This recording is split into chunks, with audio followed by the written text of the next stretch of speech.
Anda masih bersama dengan Sudut Pandang dan saya masih berdialog dengan Manotar Napitupulu, Presiden Federasi Pilot Indonesia.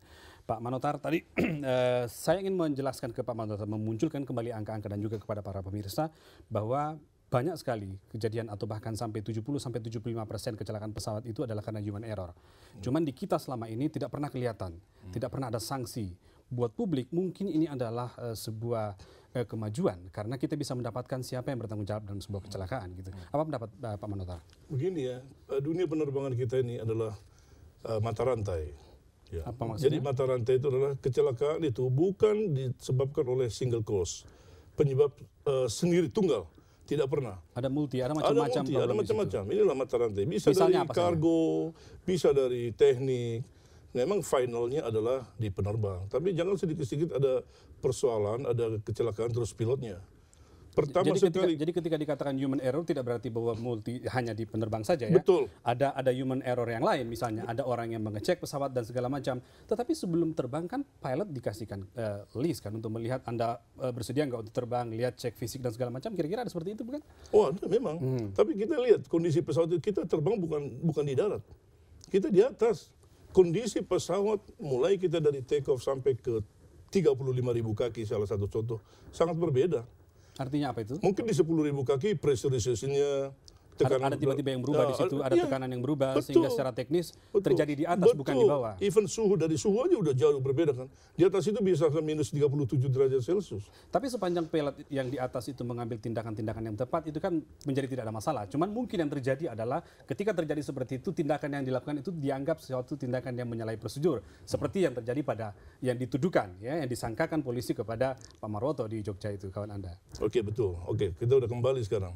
Kalau seorang penerbang melakukan kesalahan prosedur, yang berhak menghukum dia bukan polisi tetapi airline-nya sendiri, Garuda, karena training kita begitu ketat. Ada manajemen, ada tanggung jawab manajemen segala macam. Biasa. Saya ingin memperlihatkan kepada penonton apa saja data penerbangan kecelakaan kita berkaitan dengan penyebabnya apa saja kira-kira ini Pak Manotar. Ini data statistik kecelakaan pesawat, human error itu sampai 70% seperti yang saya sampaikan tadi, ada faktor teknis 20%, cuaca 7%, lain-lain 3%. Anda ingin membantah data ini? Ini yang dirilis Departemen Perhubungan? Oke. Human error ini tapi nggak ditujukan buat penerbang sendiri kan? Tidak berarti penerbang sendiri. Bukan penerbang sendiri. Kalau cuaca jelek, yang mengambil alih tanggung jawab itu kan pilot juga. Persentasenya masuk dong ke pilot. Ya. Kalau teknik pesawat rusak, yang tanggung jawab kan pilot juga. Betul. Dilimpahkan, ya tentu lebih besar dong persentasenya di human errors. Karena semua tanggung jawab itu kan kembali ke pilot sendiri. Tapi sekarang ketika misalnya seorang pilot dinyatakan sebagai tersangka dan ditahan dan kemudian Anda rame-rame menggunakan seragam lengkap memprotes ke wakil rakyat mengatakan bahwa harus ada aturan tersendiri yang mesti kita miliki. Betul. Kan korban melihat di mana bentuk pertanggungjawaban, ya.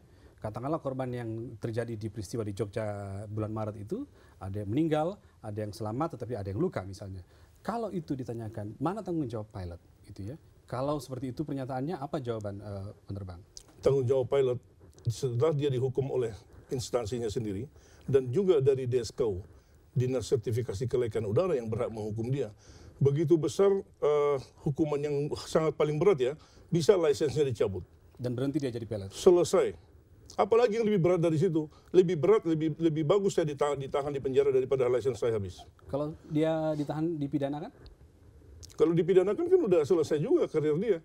Artinya Anda bisa menerima argumentasi. Artinya tidak sekedar berhenti di situ. Kalau misalnya dipidanakan tuntutan, ini misalnya kita lihat, ini kita lihat apa pernyataan Adrianus Meliala. Ya, Anda tahu Adrianus Meliala yang salah satu penumpang pesawat ketika itu, tidak ada profesi yang kebal hukum. Dalam kasus pilot Marwoto, bila dikenakan sanksi profesi saja tidaklah cukup Pak Manotar, ya, karena telah melakukan kecerobohan luar biasa dan bisa dikenakan sanksi pidana. Ini salah satu korban selamat yang kita ambil. Apa pandangan mereka terhadap keputusan itu? Apa pendapat Anda? Oke, pertama-tama kepada Pak Adrianus Meliala kita juga ikut menaruh simpati ya. Tapi jangan lupa hukuman yang begitu berat dari DSKU itu adalah saya pikir sudah cukup. Karena gini, mungkin itu ke umum nggak pernah diumumkan gitu loh. Hukuman apa yang sudah diberikan kepada penerbangan Yang terberat kan sendiri. mencabut license kan? Iya, mencabut license atau tidak terbang sama sekali. Iya, Nggak dicabut license tapi nggak boleh, di grounded namanya kan. di grounded namanya. Coba begitu sakit. Tapi apa yang disampaikan oleh Pak Adrianus Meliala ini adalah pertanggungjawabannya karena berkaitan dengan nyawa orang, ya sesungguhnya pidana yang menjadi tempat yang tepat untuk menjelaskan kesalahan dia. Kira-kira begitu. Seandainya dia udah dipidana, apakah dia udah menyelesaikan masalah? Tentu tidak menyelesaikan masalah, tetapi paling tidak mengikuti prinsip hukum yang ada di kita, tidak seperti yang Anda protes dan teman-teman kemarin. Oke, boleh aja kita berpandangan begitu. Tapi kita lihat dampaknya ke depan. Apa dampaknya? Ya, dampaknya yang paling berat buat kami adalah begitu kami duduk di kokpit, kami sudah merasa tertekan, terbeban. Kenapa? Ada efek psikologis yang Jelas membuat Anda ada dong. menjadi konsentrasi buyar dan segala macam Pasti, kira-kira begitu? saya yakin pasti. Saya penerbang sudah 30 tahun. Jangankan tekanan dari polisi, Pak, tekanan dari keluarga aja kita udah terbeban. Karena Apalagi tekanan dari polisi. Begitu saya duduk, manusia semakin berpikiran jangan berbuat salah, dia akan berbuat salah. Pak Manotar, bukankah semua orang harus merasakan aturan seperti itu? Profesi yang berkaitan dengan publik, nahoda saja juga pernah ditahan. Karena semakin ada peraturan yang menuntut seorang berhati-hati, maka secara psikologik dia akan semakin berhati-hati. Bukankah itu justru yang terjadi? Betul. Bukan sebaliknya seperti yang Anda Iya khawatirkan. betul, tapi hukuman itu kan bukan harus hukuman pidana, perdata. Bagaimana sakitnya kan seorang pilot dipidanakan gitu loh. Padahal dia sendiri berusaha untuk menyelamatkan ini pesawat. Tidak ada maksud apa-apa. Tidak ada dong, seorang penerbang itu duduk di situ kok. Sopir bus juga ketika membawa mobil kan juga berpikir dengan keselamatan. Oke. Nahoda juga ketika membawa kapal laut kan juga berpikir dengan ratusan penumpangnya begitu ya. Oke. Tetapi kan yang dibutuhkan adalah kehati-hatian dan standar dan prosedur itulah yang membutuhkan hukum-hukum itu, peraturan-peraturan itu yang sesungguhnya mestinya tidak membuat itu menjadi beban seperti yang Anda bilang. Kalau saya sangat yakin, apapun yang dilakukan Maroto pada waktu itu, pasti dia punya kehati-hatian. Jadi Anda tetap meyakini bahwa di dalam kokpit itu ada psikologi yang berbeda dengan misalnya nahoda dan sopir bus kira-kira Betul, oh begitu. jelas, nggak bisa Di mana ya? disamakan. Di mana ya bedanya ya? Sekarang kalau mesin mati di mobil bisa berhenti kan?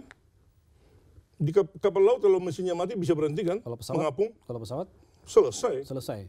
Nggak peduli mau kena kemana, saya mau cari landasan di mana. Di situ mungkin ada perumahan penduduk. Tapi itulah yang terjadi, emang itulah kebedaannya. Tapi kalau investigasi mengatakan bahwa seseorang itu harus menerapkan prosedur yang betul, kan itu yang diinginkan gitu ya. Prosedur yang betul, kesalahan apapun yang terjadi di atas, prosedur yang betul itu yang dianggap tidak dijalankan sehingga harus dia dipidanakan. Itu yang terjadi. Sekarang gini, kita ini sekarang berlomba-lomba untuk cari profesionalisme makin tinggi. Dengan kondisi kemarin itu negara kita sekarang lagi diobok-obok Uni Eropa. Kita berusaha untuk memperbaiki safety kita. Jangankan Garuda, semua airline yang ada di Indonesia menata diri supaya dia laku jualannya. Termasuk misalnya dengan menerapkan aturan hukum. Oh yang jelas, kuat, ya kan? memang. Tapi hukum yang saya maksud tadi, hukum itu kan bukan harus hukum pidana itu dong. Kita kan punya hukum, kita harus lakukan. Meskipun tadi Anda mengatakan bahwa tidak masalah kalau kemudian tetap dipidana kalau betul-betul dia bersalah. Kalau ditemukan, Untuk ada mengikuti ditemukan. prinsip jenderal aja itu sekarang dihukum, Pak. Ya artinya sama semua statusnya di mata hukum. Sekarang kalau kita kasih seorang dokter mengoperasi pasien yang meninggal, apakah langsung di penjara? Ya diinvestigasi dulu. Apakah nanti kalau mau terbang, setiap mau terbang saya minta tanda tangan penumpang? Kalau ada apa-apa nanti supaya pilotnya nggak dituntut? Tapi Anda sepakat tadi bahwa ketika memang dinyatakan dia bersalah menjadi penyebab tunggal itu, maka dia harus diproses Seandainya, hukum. temuan sendiri, Iya. bukan temuan dari Betul. KNKT. Iya. Ya. Andai kan itu terjadi, maka dia layak saja. Bisa-bisa aja kalau memang ke situ arahnya. Baik. Kami sendiri, saya buat pernyataan barusan bahwa saya penerbang Indonesia tidak membela pilot narkoba yang kriminal semua itu. Saya malah anjurkan polisi, please tangkap. Supaya jalan. Oh iya harus. Baik. Terima kasih Pak Maton atas Pak Manotar Nabitubullah atas kehadiran di studio kami dan memberikan keterangan. Sama-sama Bu Rizal.